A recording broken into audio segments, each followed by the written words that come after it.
Aurobindo pharma ने अपने fourth quarter के रिजल्ट्स जारी किए हैं आज। डेटा मिलियन में है, मैं आपको करोड़ में बताऊंगा। तो अगर कंपनी के रिवेन्यू की बात की जाए प्रेजेंट क्वार्टर में,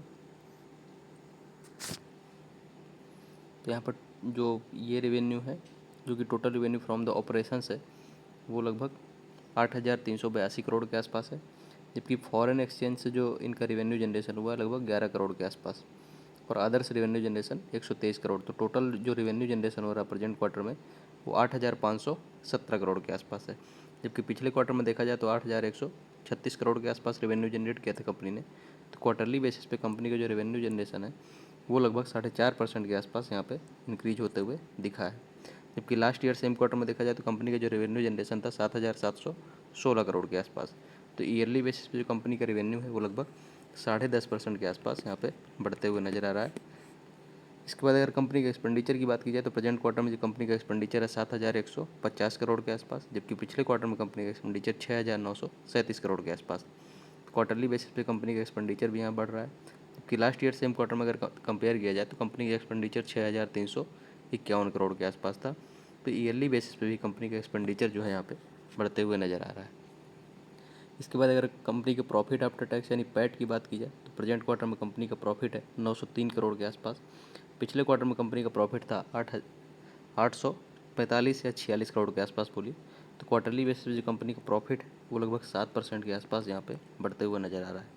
जबकि लास्ट ईयर देखा जाए तो सेम क्वार्टर में तो कंपनी का जो प्रॉफिट था 907 करोड़, मतलब लगभग फ्लैट ही समझिए ईयरली बेसिस पे, लगभग 1% के आसपास जंप मान सकते हैं।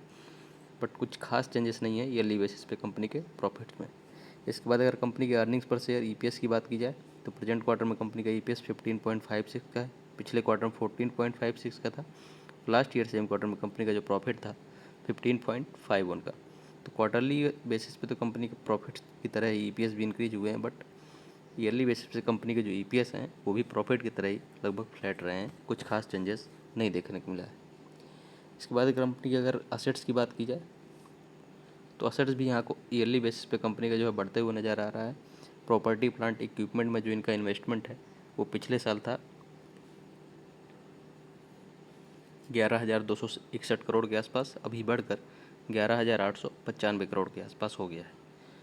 तो प्रॉपर्टी प्लांट इक्विपमेंट में इनका जो इन्वेस्टमेंट है वो ईयरली बेसिस पे यहाँ पे बढ़ते हुए नज़र आ रहा है। कैपिटल वर्क इन प्रोग्रेस में अगर देखा जाए तो इसमें भी यहाँ पे इंक्रीज देखने को मिला है। पिछले साल 2,740 करोड़ के आसपास था, अभी 3,266 करोड़ के आसपास हो गया है। इन्वेस्टमेंट अगर बात की जाए तो क्वार्टर यहाँ पे ये ईयरली बेसिस पे जो है यहाँ पे ये डिक्रीज होते हुए दिख रहा है कि इन्वेस्टमेंट जो है पिछले साल जो है 227 करोड़ के आसपास था, अभी घटकर 206 करोड़ बचा है। इसके बाद लास्ट में अगर कंपनी के शेयर होल्डिंग पैटर्न की बात की जाए तो प्रोमोटर्स की शेयर होल्डिंग में यहाँ पे कोई चेंजेस नहीं है क्वार्टरली बेसिस पे। दोनों क्वार्टर्स में 51.82% की शेयर होल्डिंग है प्रोमोटर्स की। एफआईआई की अगर शेयर होल्डिंग देखें तो यहाँ पर डिक्रीज देखने को मिल रहा है क्वार्टरली बेसिस पे। पिछले क्वार्टर में 16.29% की शेयर होल्डिंग थी, अभी डिक्रीज होकर 15.33% हो गई है। डीआईएच की शेयर होल्डिंग की अगर बात की जाए तो यहाँ पर क्वार्टरली बेसिस पे इंक्रीज देखने को मिल रहा है पिछले क्वार्टर कंपेरिजन में। पिछले क्वार्टर में 25.21% की शेयर होल्डिंग थी डीआईएच की, अभी बढ़कर 26.23% हो गई है प्रेजेंट क्वार्टर में। तो ओवरऑल अगर रिजल्ट्स की बात की जाए तो एवरेज रिजल्ट्स माने जाएंगे, बहुत कुछ एक्सट्रीम नहीं है इसमें। रेवेन्यू में ईयरली बेसिस पे 10.5% के आसपास इंक्रीज देखने को मिला है। प्रॉफिट लगभग फ्लैट ही रहे हैं ईयरली बेसिस पे, उसमें कुछ खास चेंजेस नहीं है देखने को मिले हैं। अगर शेयर होल्डिंग की बात की जाए तो एफआईआई डिक्रीज होते हुए दिख रही है और डीआईएच की शेयर होल्डिंग क्वार्टरली बेसिस पे यहाँ पे इंक्रीज होते हुए दिख रही है।